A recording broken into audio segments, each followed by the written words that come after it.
out of her own volition.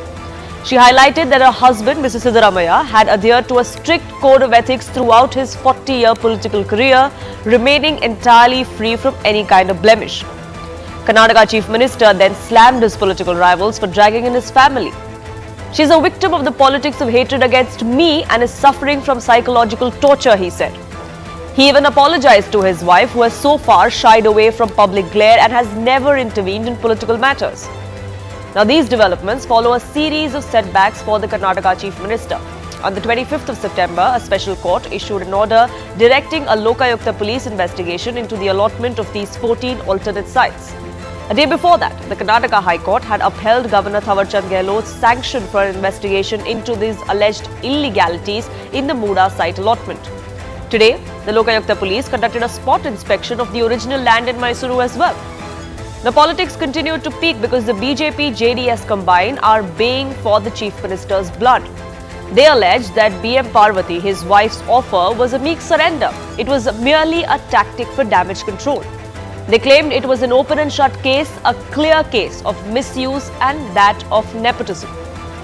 Now, shortly after the Enforcement Directorate filed its FIR against Siddaramaiah yesterday, BM Parvathi wrote to the Mysuru Urban Development Authority.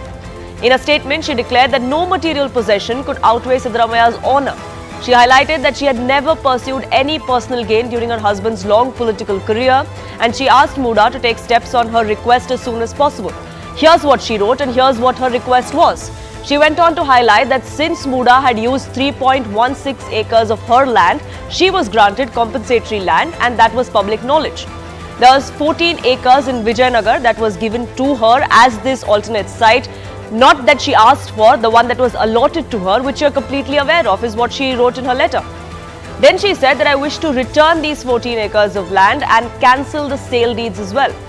I also wish to transfer the ownership of this land to MUDA, is what she says. I request you to take immediate steps to ensure that this transfer happens, was her request, to which the Mysore Urban Development Authority's commissioner said that the case is sub judice, so we'll see what can be done legally, but we're open to taking this land back. So what exactly is this entire scam? Now, it revolves around land allotment to Chief Minister Siddaramaiah's wife and transactions that have taken place over a period of close to 2 decades. Social activists have alleged that the allotment has led to a loss of at least 45 crores to the state exchequer. Now, in 2004, a 3.16-acre plot was bought by Mallikarjuna Swamy, the Chief Minister's brother-in-law. The plot was then gifted to Parvathi, who is the Chief Minister's wife, by Mallikarjuna Swamy in 2010.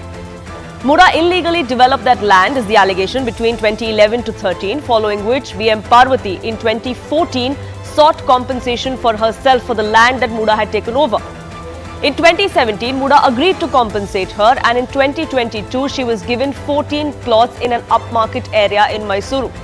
The complainants in this case have argued that these allotted plots were far more valuable than the original land which had been taken by MUDA under the 50-50 scheme. Now, after the controversy came to light, which is this year, Chief Minister Siddaramaiah offered to return the 14 plots only if his wife was given 62 crores as compensation, and he sought that compensation, which is why he today faces allegations of corruption. Not just allegations, now he faces an ED case as well, including his wife and his brother-in-law. So now that his wife has decided to return this land, does that absolve him of any guilt, or is this really an admission of guilt as the BJP alleges? That's what we ask our guest tonight.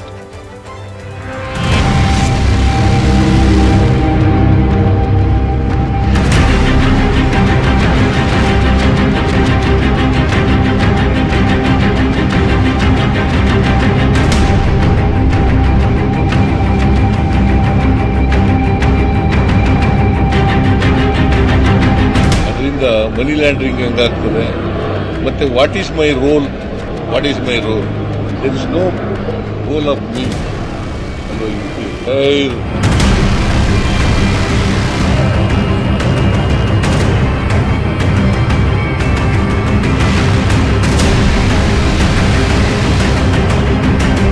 The decision of giving back or surrendering sites, that itself is an admission of guilt by Chief Minister Siddaramaiah.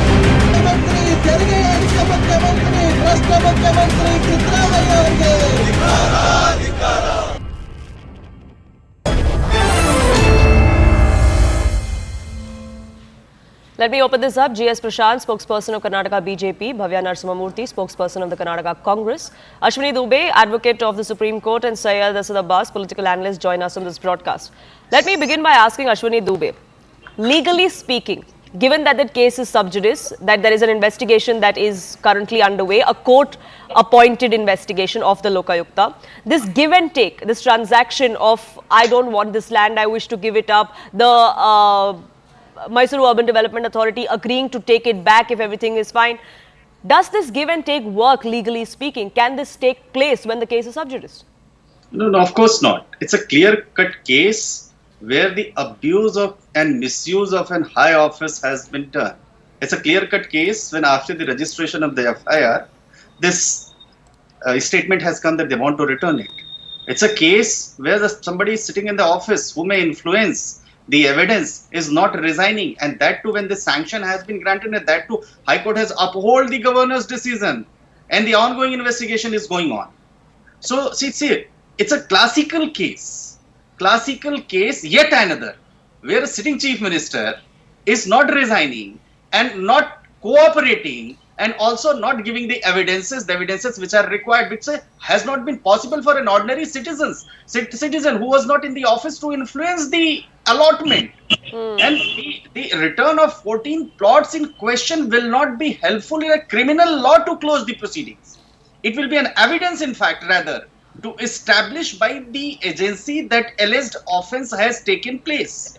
See, criminal jurisprudence rest on the commission of offence, prima facie materials and evidences, then further collection of evidences and preservation and submission of evidences before the court. So here by this statement, it has been prima facie established that the alleged 14 plots were transferred illegally, thereby violating the law, and that too the court has to decide. And now the premium agency of this country is investigating. Let's see what happens tomorrow. But as of now, it is a case where the constitutional morality comes in the play, and the chief minister should resign. Chief minister should not, because somebody is sitting, may influence the investigation. This is how when agency start investigation, one person should not be in charge of the affairs of that state. Over to you. Bhavya Narasimhamurthy, why did the chief minister's wife then decide to give up this plot, give it back to the MUDA? She wants to transfer all of the sale deeds as well. Why now? In her letter, one to the officials, and then the statement she has given, she's very clearly said the way they are using politics, playing dirty politics only to tarnish the image of her husband, who is a two-time chief minister and who has had a very clean record of 40 years of politics, just by using these plots. She's literally saying these plots have no value in her life more than, her husband's image, one, and the way they are mentally harassing her. The ED, really, they're misusing every constitutional and independent bodies they can, only to tarnish his image. That's the reason she has given up these lands, not because, with any hopes that the proceedings will stop. Nowhere has she written that please stop the proceedings. No one is even asking. And also I would like to respond to what Mr. Ashwini Dubey said, that, not cooperating in the investigation. Sorry to say this. He is cooperating in every investigation. His only reason we went to court was the misuse of governor's position, and not because we didn't want any investigation. We are very clear on it.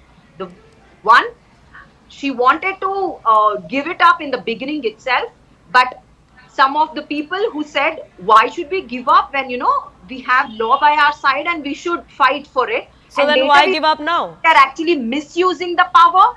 The first complaint that came to the fore, Bhavya Narasimhamurthy, was in June this year.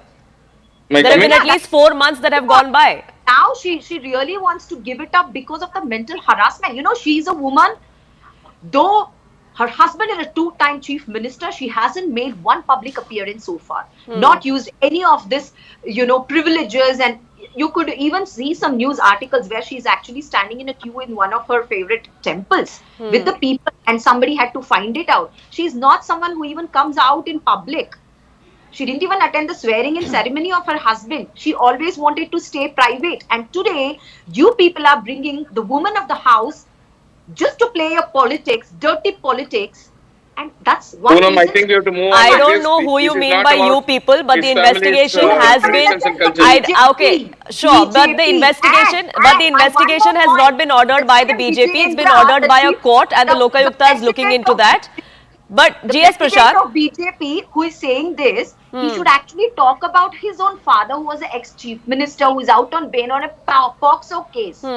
Such a shame. No, to have Poonam, a let's but when not corruption divert it. allegations were leveled against him, he Poonam, did step let's down, not- and let's that's not, really, and that's the same divert. argument that the BJP is also making, that there is a comparison in the state to be drawn as far as Mr. Yadurappa is concerned. But GS Prashant, this is just mental harassment now, and it's not limited to just the chief minister, but also to his family. That's the allegation. Poonam, a thief is caught red-handed while stealing, and then he returns the goods to the rightful owner. Are you saying that no court or police should take cognizance of that? Just because the thief either returns the goods to the owner or agrees to return the goods to the owner does not make the offence any lesser. So therefore, you look at Siddaramaiah's statement last 3-4 months. He said he had nothing to do with MUDA scam. Then he said his brother-in-law had purchased the sites and then gifted to his wife. Then he said, give me 62 crores, I'll return the sites. Now, then they challenged the governor's sanction. They said that governor did not apply the mine. High Court, its reasoned order, especially at para 51, 54 and 56 said that governor has applied his mind and prima facie there exists a case for investigation. After this, on one hand, Siddaramaiah is not resigning. On the other, now he says that he was not aware that his wife has written a letter to MUDA. First of all, as Mr. Dubey explained, MUDA has now no power to take the sites back because the matter is sub judice. It is now part of the money laundering activity which now ED will be charging Siddaramaiah with. Therefore, you cannot now absolve your guilt by stating that I am going to return the site citing mental harassment. There is no mental harassment here. Law is equal for everybody, including CM's wife. Whether she remains private or stands in a queue in the temple, the law remains the same, and let them take cue from Congress's leader. When they say, "Ladki hu, lad sakti hu," fight it out. If you really have just, believe in the justice system of the country and the judiciary, why are you now backing out? Fight it out, saying these were your sites, and you will fight it out. No, they have understood that they have made a mistake. They have committed grave errors. Now, to gain sympathy, they are saying that we are willing to return the sites. Where is this returning the sites coming from? Investigation must happen, and let law of the land decide. Let the courts decide. If at all Siddaramaiah's wife has to get back her sites, or if there is no charges, she will continue to be the owner. Why is Congress getting hassled by this? Are they not believing in the judiciary? On one hand, they say that they still say that governor's sanction was not right. They're still questioning governor's office, saying that governor's office is being misused, even after the High Court stating that governor was right. So this, in my opinion, amounts to contempt of court. If time and again, if Congress says that governor's office is being misused by BJP, this amounts to contempt of court because the High Court has said that governor has applied his mind. And Congress is not even bothered to rein in their people to say that you cannot now raise issues about the integrity of the governor's office, where the High Court has upheld it. And what else are we? We are only expecting a simple resignation from Siddaramaiah, who has taken moral high grounds in the past. Let him resign. Let the investigation happen. If the courts happen to decide that Siddaramaiah and his family are not guilty, let him come back and claim his chair, if at all his Congress colleagues would agree him to. It is an internal tussle. Siddaramaiah doesn't want to back out. They're only harming the interest of the state by doing this musical chairs with the CM's position. Sure, Bhavya, I'll come back to you. I see your hand up going there, but I want to get in Syed Asad Abbas as well. He's been waiting patiently. As far as this investigation goes, the Chief Minister has been saying we'll fight it legally, but in that time, since the last setback from the court came, we haven't seen a legal challenge from the Chief Minister or his council. It's been at least a week or more. But in between that, we have the wife coming out and saying, please take the land back, we don't want it anymore.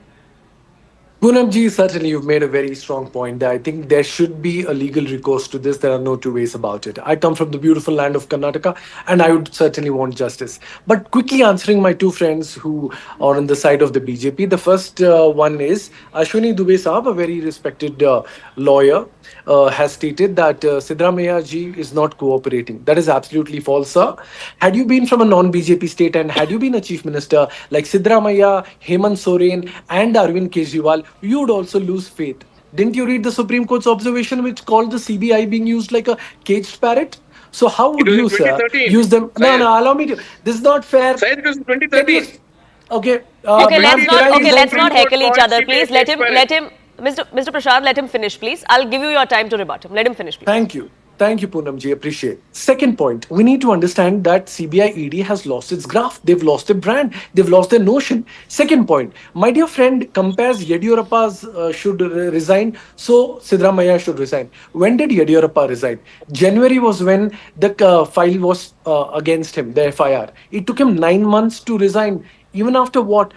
1,000-paged backed evidence of the Lokayukta court with proof, with evidence, and only then he was made to resign by the orders of the court. So he did not willingly resign. Oh, morality, honor, and resign. No, sir, you're absolutely wrong, and that's a false equivalence. Now, third point. Okay, Siddaramaiah, let him resign. He must go to jail, so on and so forth. But what about the other beneficiaries, sir? Are you even aware that your ally of the JDS, Mr. H.D. Kumaraswamy, is also a beneficiary under the MUDA allotment? Your BJP MLC Vishwanath is there, SR Mahesh is there. Not just that, GT Devegowda as Law well. is clear. So Let them investigate it. no, We are not stopping. allow me to complete my point, sir. I heard you patiently. No, Don't I'm get saying rattled. let them No, be Poonam, can I investigated. complete We are my not stopping point, them. please? Mr. Can I Prashant, complete Mr. 30 Prashant, please, I seconds? request you once again. I will come back to you. You can rebut to every single point that he's making. Let him finish, please. Yes, thank you. So the point that I'd like to derive is let there be law equally. Like my friend Prashant of the BJP spokesperson said that if she's in queue, private life, public life, law is same for all. Why, sir? Then if you're asking resignation of Siddaramaiah, what about resignation of Shri H.D. Kumaraswamy ji, who's actually out on bail? He's also facing corruption charges. That you say nothing? Your own leader, B.Y. Vijayendra, the Karnataka president of the state of Karnataka BJP, his own father is booked under the POCSO. He's under bail. The same Yediyurappa that we speak of, former chief minister. Nothing on that front. Respected sir, if morality, honor, and resignation must start, then your leaders of the BJP, JDS also must fall through. Okay, Also, we need resignation to or understand- not, last point- resignation or last not, Mr. point, Abbas, that's a Poonamji. political point that's being made. That's what the Congress's or Mr. Siddaramaiah's political rivals are asking for. But coming back to the point that we're discussing at hand, and looking at the optics of this, when it's said to be a surrender or an admission of guilt, it looks like it from the optics of it, because that's the kind of picture it paints, Bhavya Narasimhamurthy. That while the Can I- investigation is on, there is a deadline for the Lokayukta to finish for 3 weeks. Like I said, Mr. Siddaramaiah hasn't gone to a higher court to appeal against the last order. Okay, that's the whole point. That means he's not against the investigation. No one's expecting the investigation or the proceedings to stop. He's returned it only out of, the harassment that she's facing as a woman who just wanted to be private, the way they were misusing the office. That's the whole point here. Poonam, No what one- is this private business But here? it's Mr. Prashant, let me respond. Let me finish. but Bhavya, as far as her being a Fine, private fine, individual, let's being not away ask from for public glare, I give that to her. But the fact is, this land in question is in her name. The allegations that have been faced, the case that has been faced, the complaint that was filed by all was by a public figure, which is Mr. Siddaramaiah. What? Come again? All of the allegations that were made until now, all of the court cases that have been going on, the complaints that were made to the governor for which sanction was given Yes. was against a public figure. So his You know wife what? being a private person, I'm sorry, does that argument cut any eyes? Exactly. If the MUDA, if the plots that were allotted were to his wife, when Siddaramaiah has no role to play in it, and the officials had allotted it, No. Poonam, let me instead come of in. the land that was acquired, 1 second, let me respond. Let me finish. That's the whole point. That's exactly what we were speaking. Yediyurappa resigned because there was 1,600 pages of report given by Lokayukta Santosh Hegde against him. That's the point. There is no, you can't even compare, or even ask for his resignation. If he wanted to influence or misuse his power as a chief minister, why would they even return, right? They didn't have to return. Why are they returning then? That's exactly what we're trying to ask you. Exactly That it's my not question. about, I have the it's answer not for it. about her Poonamji. being If a you're private not guilty, you don't person. return. Poonamji, I have the answer. Can I take 30 She seconds? was no, dragged no. into this only yesterday when the It was FIR by filed. the ED was filed. Up husband until was now, for the filed. last 4 months may- at may least, I the come in? case and the allegations were only against Mr. Siddaramaiah, who is a public figure. Poonam, may I come in? Siddaramaiah, but the Poonam, may I MUDA, come the in? plots are in her name. 30 seconds, Mr. Prashant. It was given by Yeah. the See, plots were no, her see, name. firstly, No, no, 1 minute, let her finish. 30 seconds, I'll come to you. Let her finish. See, Poonam, you have to understand that it is not about Siddaramaiah being targeted. The governor's sanction is clear and the High Court is very clear wherein they say that at para 51, it shocks the conscience of the court that the petitioner's wife, that is Siddaramaiah's wife, is the owner of 56 crore property. And then the court also observes that the CM cannot hide behind a smoke screen. So what are they trying to prove here? And again, this argument of Congress saying that she's a private person that doesn't hold any eyes. I repeat, law is equal for everybody. How much ever you wish to keep your life private, you should not have indulged in these murky deals. Once you've indulged in these murky deals and land grabbing, now you cannot claim to be private people. You have to face the law and you have to undergo whatever punishment the court orders. There is no justification just because she is Siddaramaiah's wife. She cannot escape the law. And moreover, Siddaramaiah has misused his position ever since he was Deputy Chief Minister and then Chief Minister in 2013 to 2018 and even now. Whenever he has held top positions, he has misused the agencies for his personal gain. It is clear from the merits of the case also that the land which is in question was also denotified in the deceased person's name, which Mr. Mallikarjun Swamy purchased and then gifted to his sister. So therefore, the buck stops at the CM's house and CM has to resign. Congress has no moral ground to talk about corruption because corruption is the backbone of Congress and corruption begins or probably starts growing in Congress's backyard. Okay, Even okay, now Mr. they're Prashant trying and to Bhavya bring out Narasimhamurthy, let me a come in narrative saying here. that it is a private citizen. Okay, It let me doesn't come work in out here. that way. This private citizen, public figure, and which is why she should not be in the glare argument, I don't think cuts any eyes. But coming back to the allegations that are the fact, Bhavya Narasimhamurthy, the fact that today the Chief Minister came out and said that I didn't even know about this letter. I was surprised myself that this letter was sent. Yeah, so Which is which an should spell independent even woman more who trouble perhaps who for has made a his choice. counsel, That just shows because you're in the she's an middle of a independent court woman who case. has made a choice. But you're in the She's middle of a court independent woman case who has facing made a choice. The allegations. plot was And in she's her also name. accused And by the way. And the person here who is facing those allegations says there's something happening around, but I have no idea. My wife has sent a letter saying take back that land. But there is something happening around. He just said, I didn't even know the letter has gone. She's an independent woman who's taken her decision and it's her choice. The plots were in her name. She has all the rights to write to any officials she wants. That's the whole point here. Sure, she is, And why but is the that even a- the optics But don't why fare is well it a for you, topic do of they? question? That's the question I'm trying to Whether ask. it is or not. He just said, I didn't I have know the it. answer for it, Why are we Poonamji, even if you're making a allowed. big deal out of it?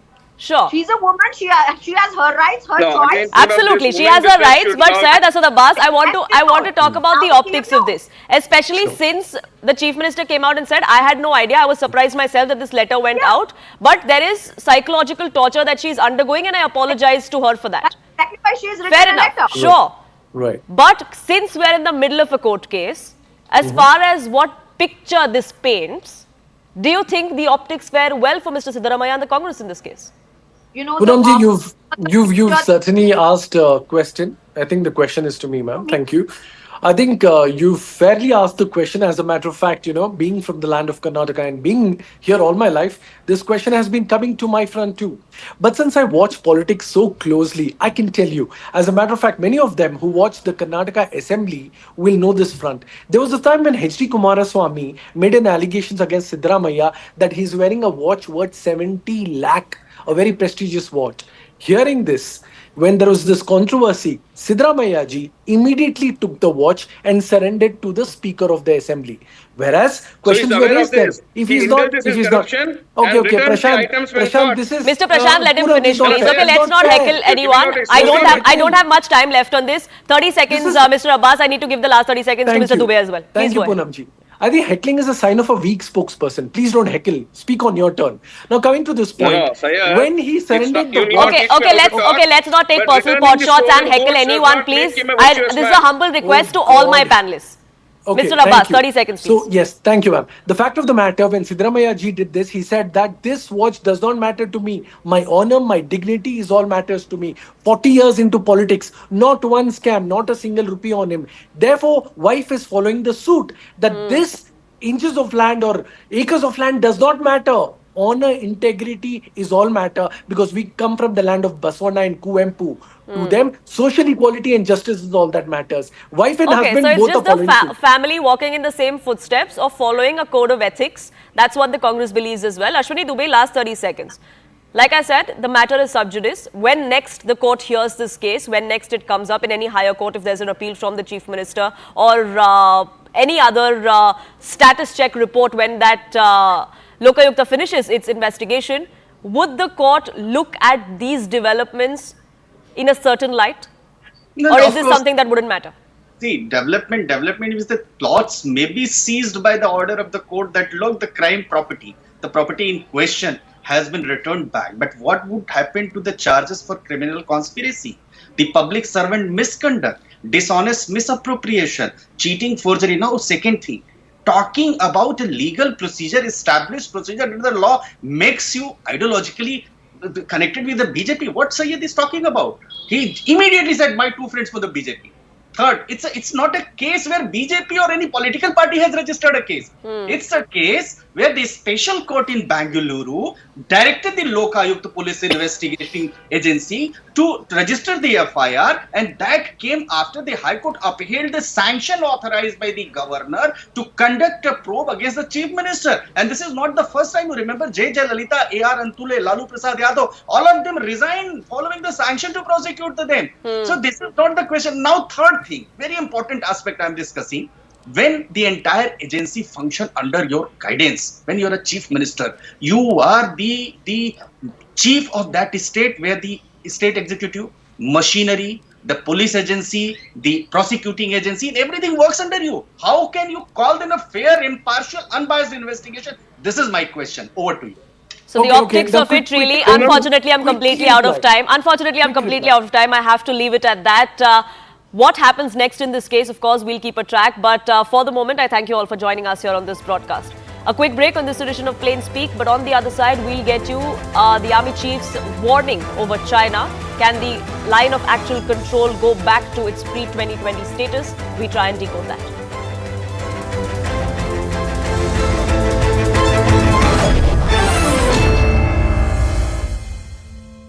The search for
since 2020, friction between India and China has continued on the line of actual control. Army Chief Bhupendra Dwivedi today described the India-China border situation as stable but sensitive. He further stressed the need for restoring the pre-2020 normalcy, especially in the areas of concern. Now, of late, there has been an uptick in dialogue to resolve these outstanding issues along the two friction points in eastern Ladakh, a positive engagement on the diplomatic side as put by the Chief of Army Staff. But while that gives hope, there is a trust deficit on ground. General Dwivedi warned against China's grey zone tactics along the line of actual control and said that despite the situation remaining stable, it is far from normal. He said there was a need to compete, cooperate, coexist, confront and contest with China to deal with the country's policies. Now, so far, 31 rounds of diplomatic talks have taken place between the two sides, but some friction points remain in eastern Ladakh. Both sides have unanimously agreed on upholding peace and tranquility in the border areas in accordance with the relevant bilateral agreements in the recently held meeting just this August. A disengagement is done in several locations, including Pangong So and the Gogra Hot Springs, the Galwan Valley, but there are at least two sticking points that remain, Depsang and Demchok. That is something that still needs to be straightened out. It looks like there is positive engagement on both sides. It looks like there may be a solution in sight, but with China, they can never be trusted, is a warning the Chief of Army Staff sent out today. Listen in.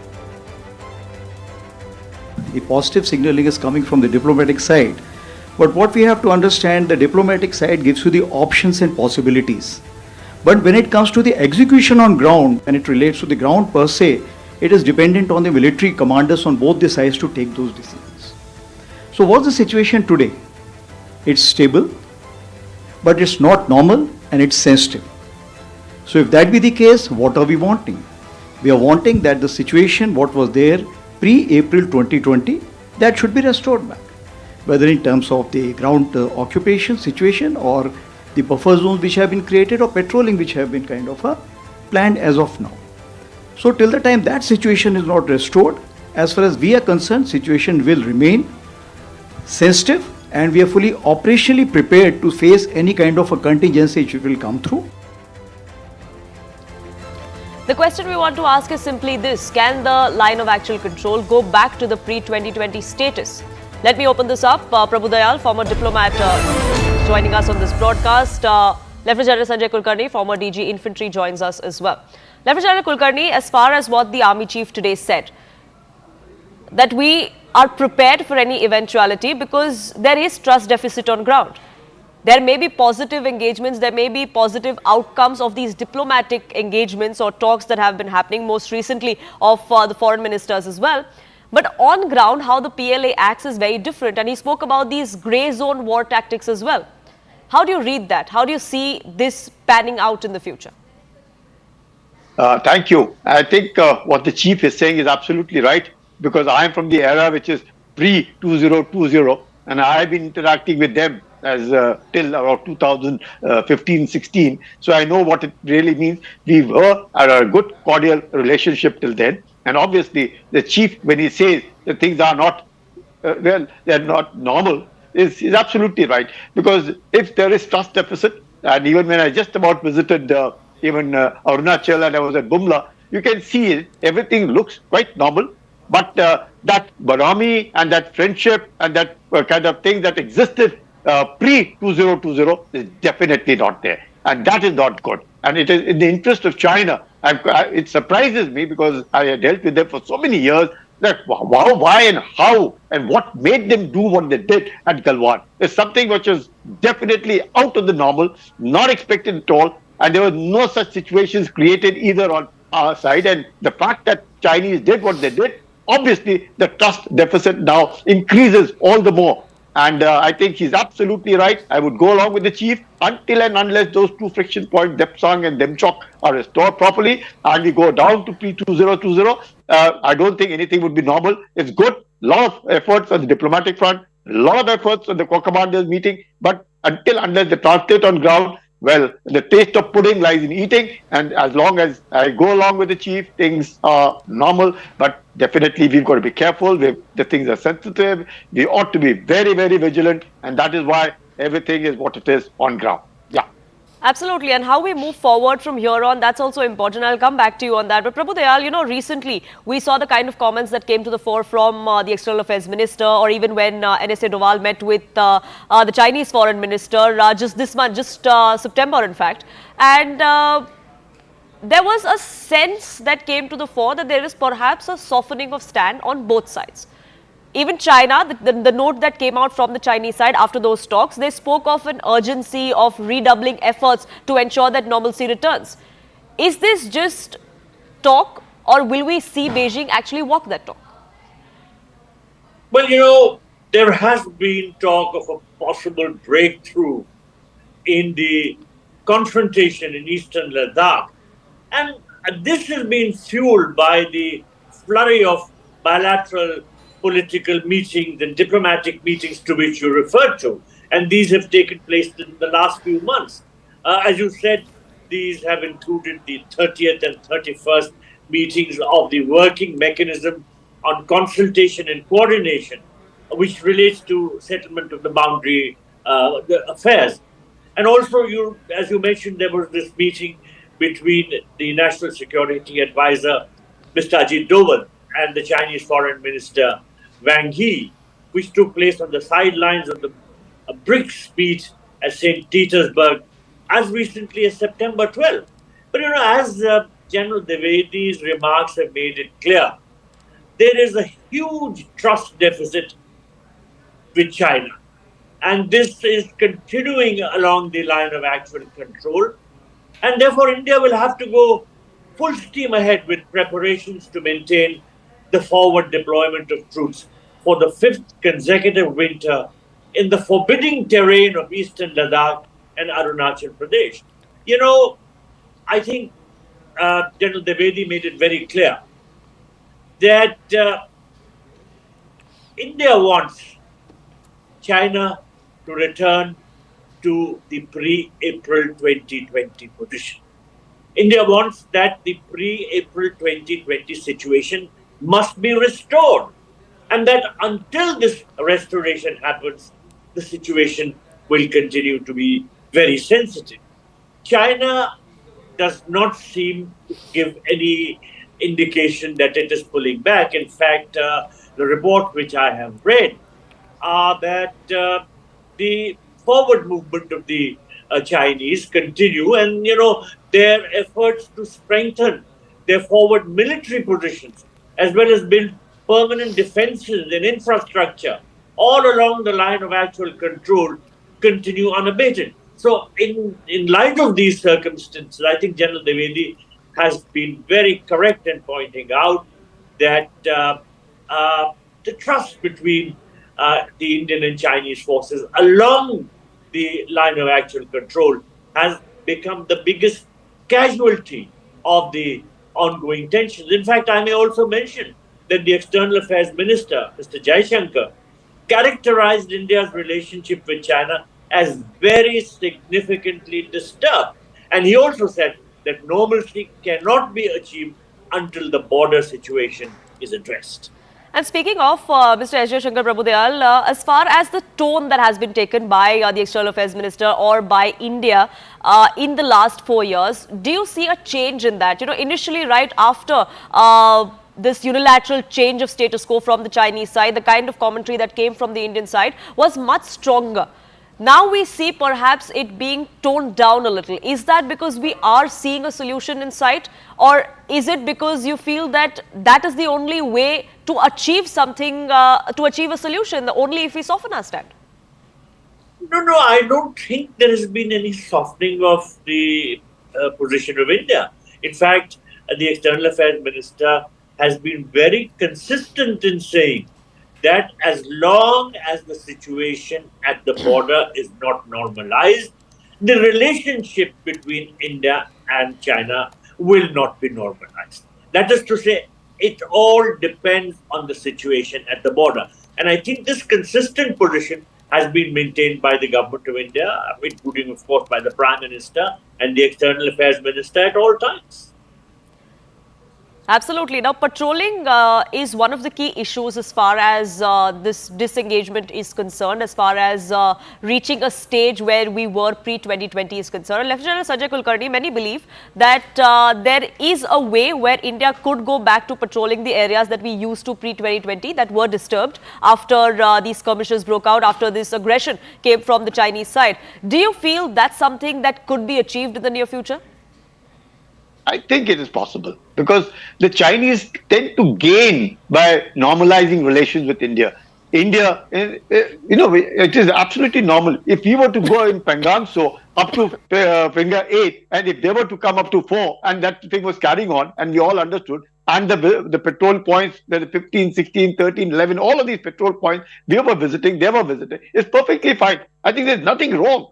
And I don't understand. It surprises me because, as I said, I was dealing with them till 2016, and I found it absolutely amazing why they did what they did in 2020. It is in their interest because, obviously, I can tell you, having been on the ground now quite recently, well, definitely it is not as tense as it was earlier in 2020. Definitely things have relaxed. Even if the soldiers are standing eyeball to eyeball, the body language definitely indicates that things are okay. There seems at least one can talk to one another. But the very fact that they are there is indicative, and they're standing so close. Any small error here and there can unnecessarily precipitate into something which we do not wish to.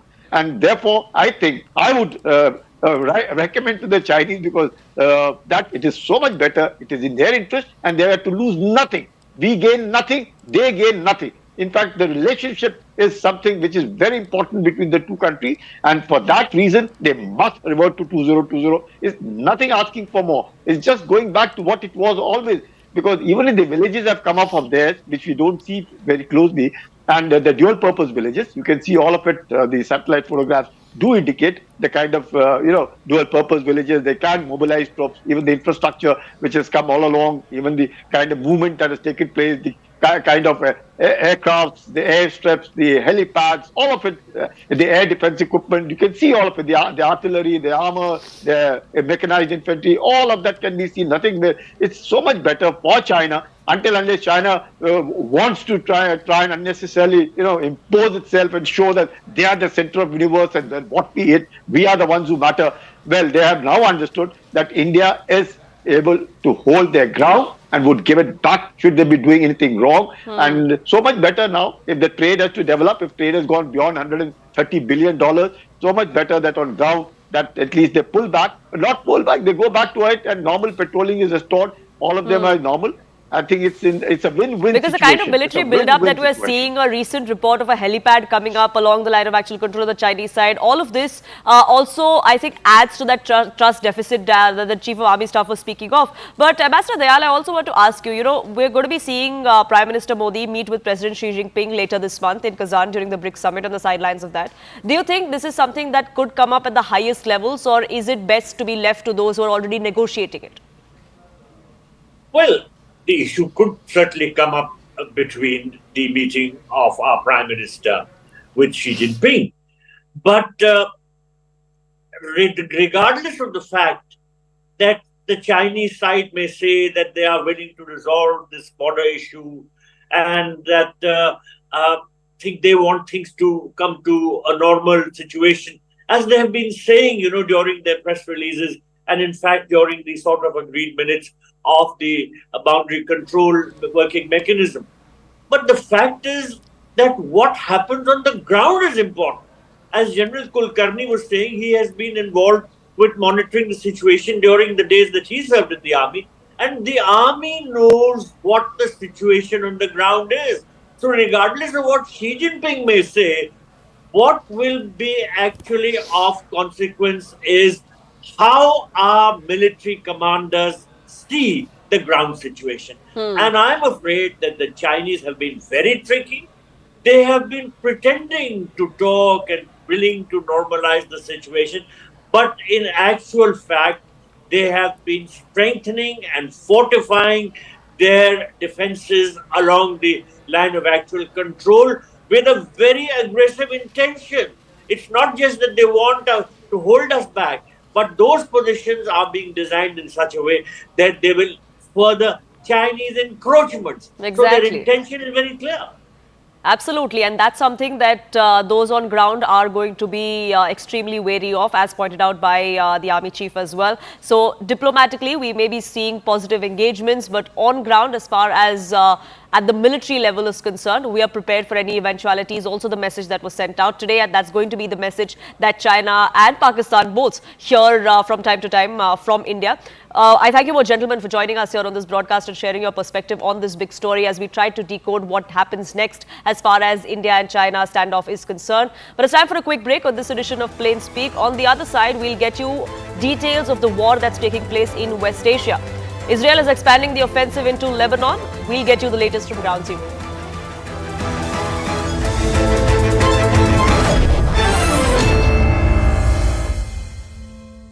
Co-powered by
Welcome back. You're watching Plain Speak, and we have some breaking news now coming in. The Mysuru Urban Development Authority has officially taken over the 14 sites that were surrendered by Chief Minister Siddaramaiah's wife.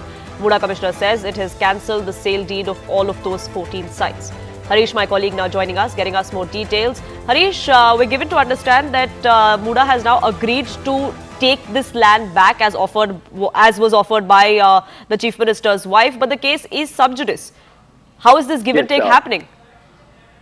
That's right. In fact, MUDA saying that they've sought a legal opinion, and their legal experts have told them that nothing stops them from taking over this property that has been returned to MUDA. But MUDA also clarifying in the meanwhile that they would not be allocating any of these 14 sites to anybody, and they're also informing the investigating agency that this process has taken place. And they are saying they took so much time because it was an unprecedented case. Nobody in the history of MUDA had returned sites. So they're saying we've got application to return the sites, and there was enough provision within MUDA's rules to take over the sites, and they have done that. And they will, in a way, keep it in MUDA's custody or MUDA's possession, and decide on who to allocate it only once this entire investigation and then the court proceedings after that conclude. Right, Harish, thank you so much for getting us the latest. Moving on now to the conflict in West Asia, the Israeli military announced the start of a limited and localized operation targeting Hezbollah positions in southern Lebanon. These include targeted ground raids in villages near the Israeli border. Israeli troops crossed the border after a prolonged bombing campaign which has killed 7 top Hezbollah commanders, including their leader Hassan Nasrallah, and tensions are escalating in the Middle East. Prime Minister of Israel Benjamin Netanyahu criticized the Iranian government for its support for Hezbollah while neglecting its own people. As the offensive expands, global leaders, including Prime Minister Modi, have raised the alarm over escalation into an all-out war between Iran and Israel and has called for restoration of early peace. Israel has called this a targeted and limited ground operation in southern Lebanon. It started in the early hours of Tuesday morning. The Israeli military saying that they have been training for this and planning it for weeks. Now, according to the Israeli government, the goal of this operation is to allow tens of thousands of Israeli residents to be able to move back to their homes in northern Israel. A security official in Israel called them localized raids, said they're very limited in scope and area of operation. They have also said that there are no plans for long-term occupation. They're trying to deal with the immediate threat of Hezbollah operatives, they say, just on the other side of the border. So they're focusing on southern Lebanese villages where they believe Hezbollah is camped out at this point. Now, they have also told some residents not to move south towards these areas and to try and stay north of the Litani River. Now, on the other side of the border in Lebanon, there is great concern as to what this limited operation might be. Back in 1982, when Israel said that they were going to carry out a limited operation in South Lebanon, they ended up carrying out an 18-year occupation in which many thousands were killed. So there is great concern across Lebanon. We hear from state-run media, for example, that there have been what they call severe damage in parts of the southern Lebanon along the border, saying that there have been shops damaged, also private property and crops. When it comes to the international reaction, we heard just hours before this ground operation began, the US President Joe Biden calling for a ceasefire. And yet his Defense Minister Lloyd Austin, speaking to his counterpart in Israel, said that they had agreed that there was a necessity of dismantling the attack infrastructure along the border to make sure that Hezbollah could not carry out an October 7th style attack, the likes of what we saw from Hamas.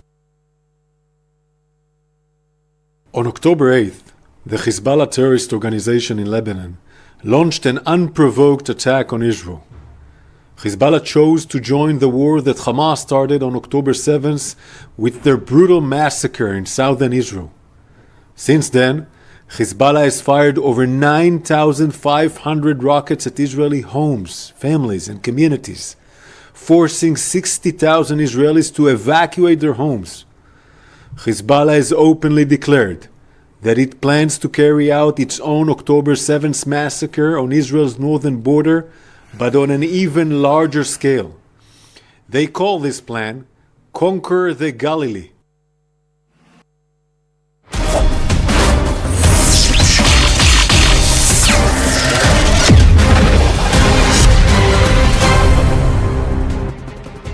Namaste, Jai Hind and welcome to this edition of The Right Stand. I'm Anand Narsimhan.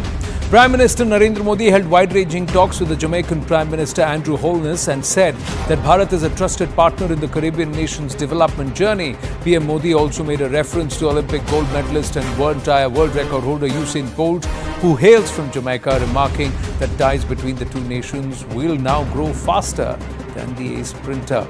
Now, 40 assembly constituencies have recorded 65.48% polling till 5 p.m. in the final phase of Jammu and Kashmir assembly polls. Udhampur has recorded the highest voter turnout. Samba has followed suit, and then it is Kathua. But the final numbers have still not come in. They have not fructified yet, ladies and gentlemen. As per the latest report by the Mahindra First Choice, the overall used car sales went up from 4 million units in FY 2019-20 to around 5.1 million units last fiscal and are poised to reach 5.6 to 6 million units by financial year 25. That means more people are now investing or buying used cars. The report claimed that the Indian used car industry was valued at $32.44 billion in financial year 23 and will more than double to $73 billion by